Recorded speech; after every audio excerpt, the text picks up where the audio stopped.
Yonani okamata bakongolais en otage.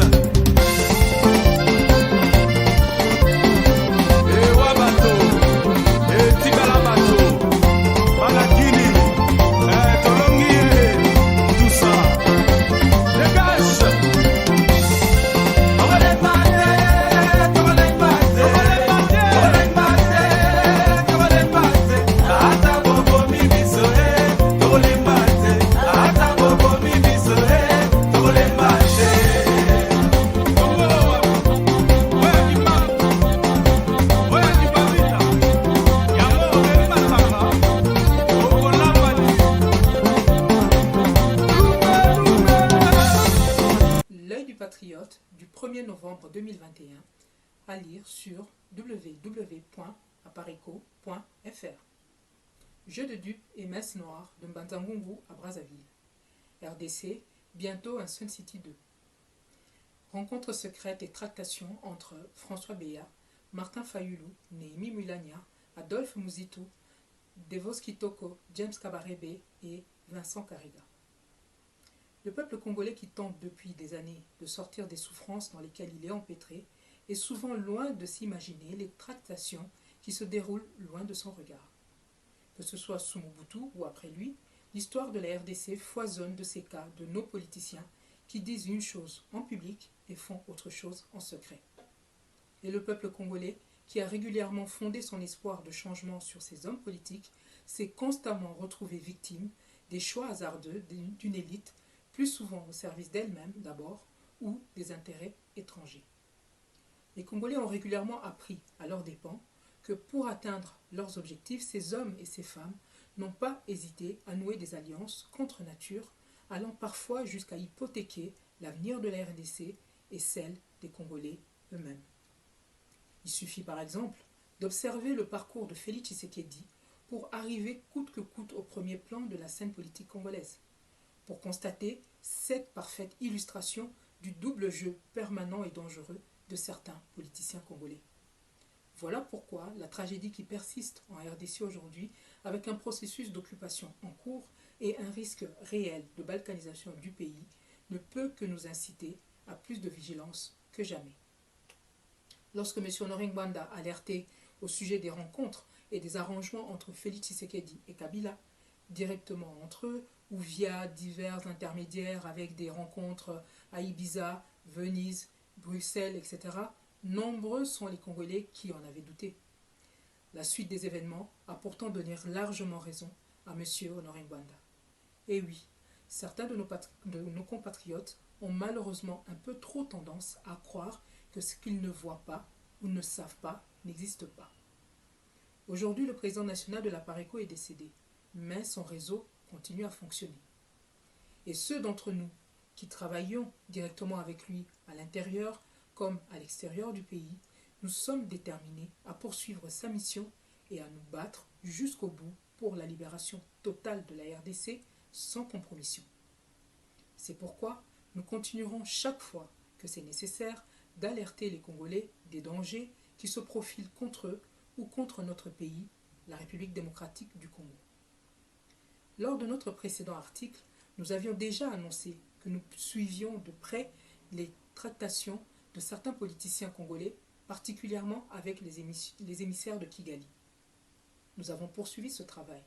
C'est ainsi que notre rédaction a été alertée depuis des semaines au sujet des messes noires organisées à Mbanza-Ngungu le 8 octobre dernier, puis à Brazzaville à l'hôtel Mongali le week-end du 17 octobre 2021.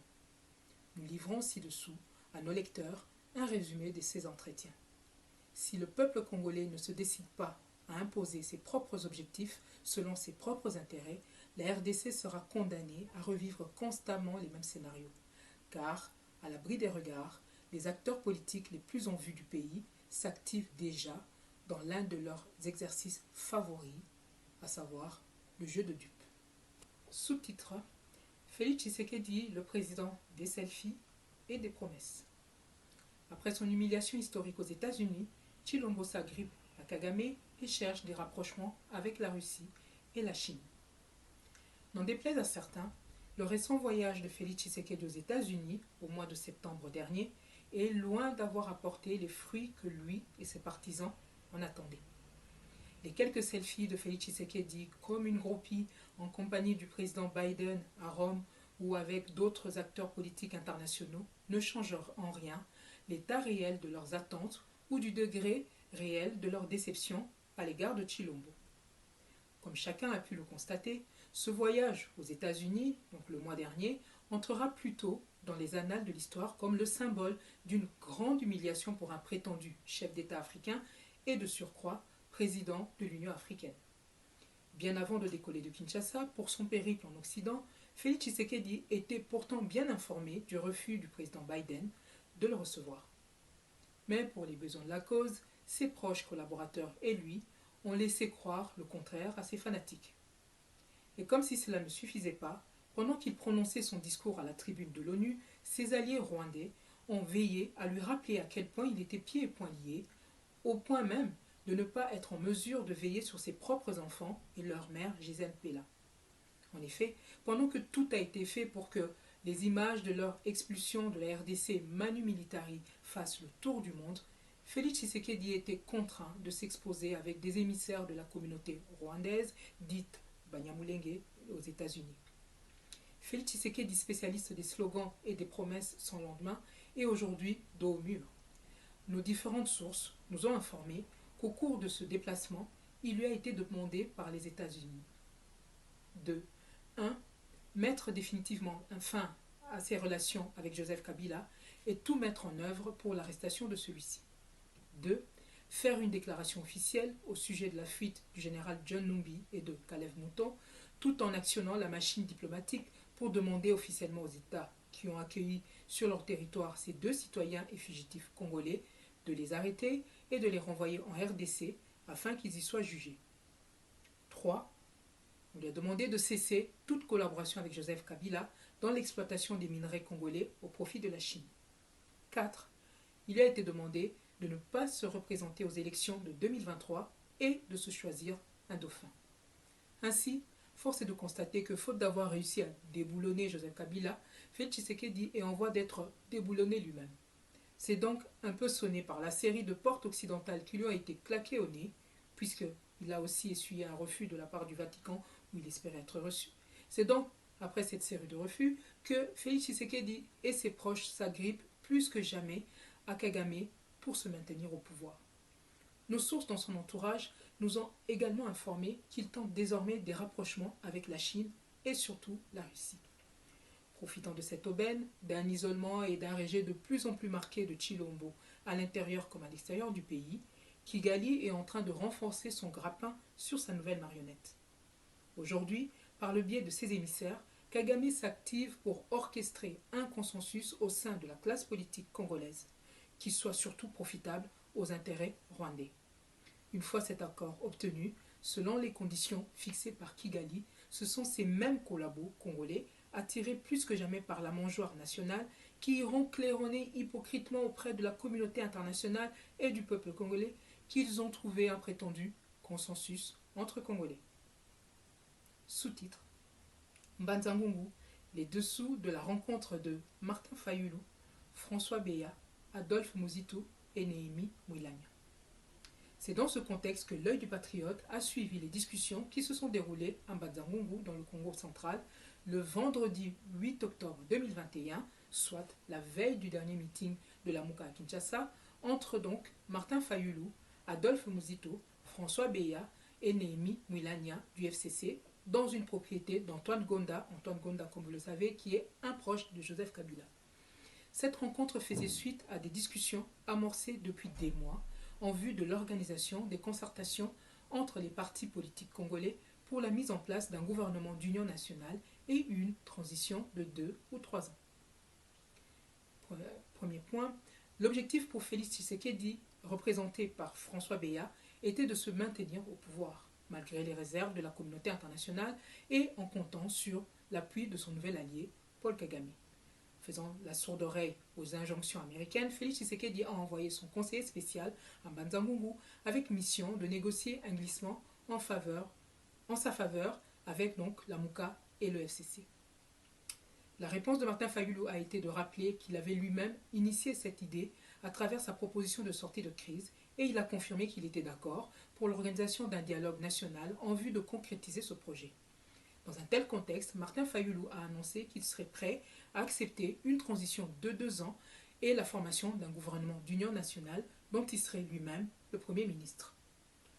Mais lors de ces tractations, le point d'achoppement est surtout venu de la position du FCC qui s'est avérée différente de celle de l'UDPS, son allié habituel.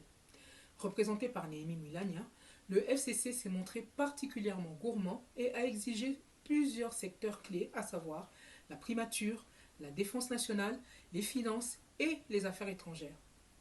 Félix Tshisekedi, par la voix de son émissaire François Béa, a fait savoir qu'il n'adhérait pas à la position du FCC.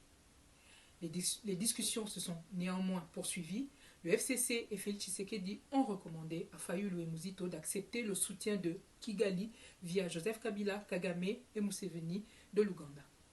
Une consigne secrète a également été convenue pour que Jean-Pierre Bemba soit tenu à l'écart de tous ces projets.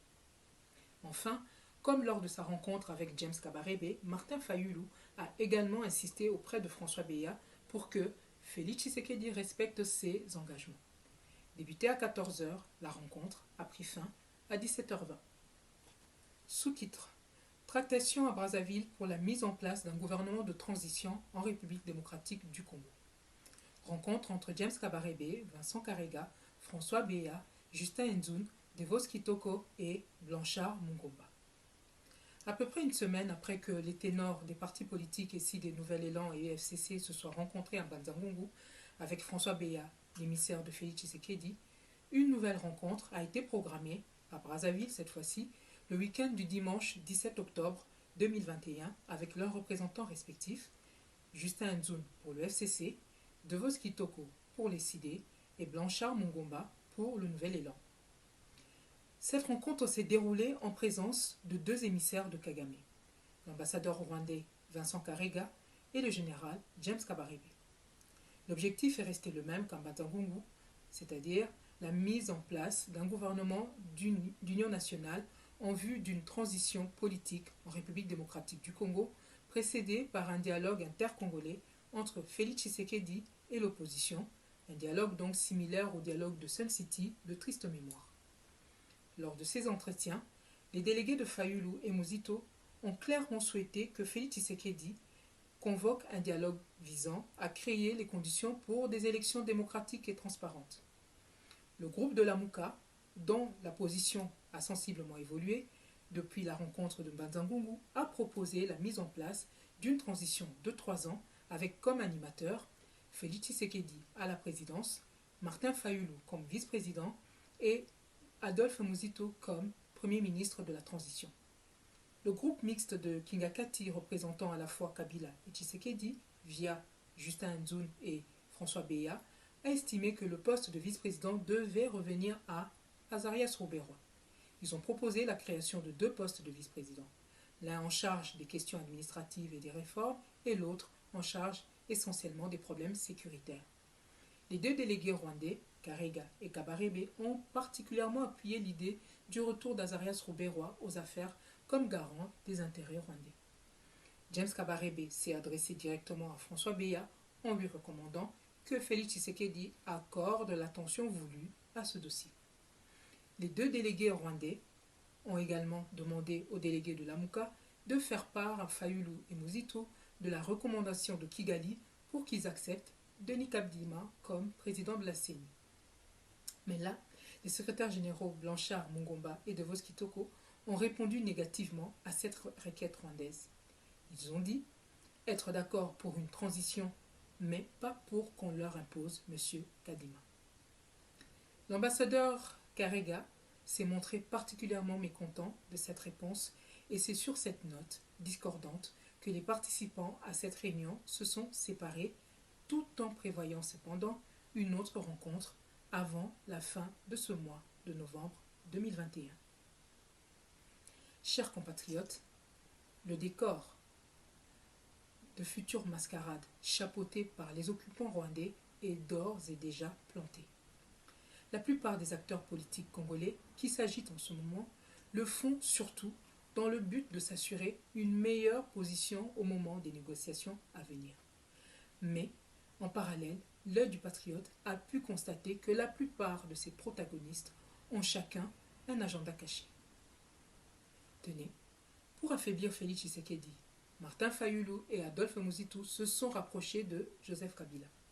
Ce dernier, qui se méfie du rapprochement opéré entre Félix Tshisekedi et Jean-Pierre Bemba, a mis les moyens depuis le mois de juin 2021 pour que l'AMUCA organise des actions à la rentrée de septembre en vue de chasser Félix Tshisekedi ou de l'affaiblir suffisamment pour atteindre leurs objectifs.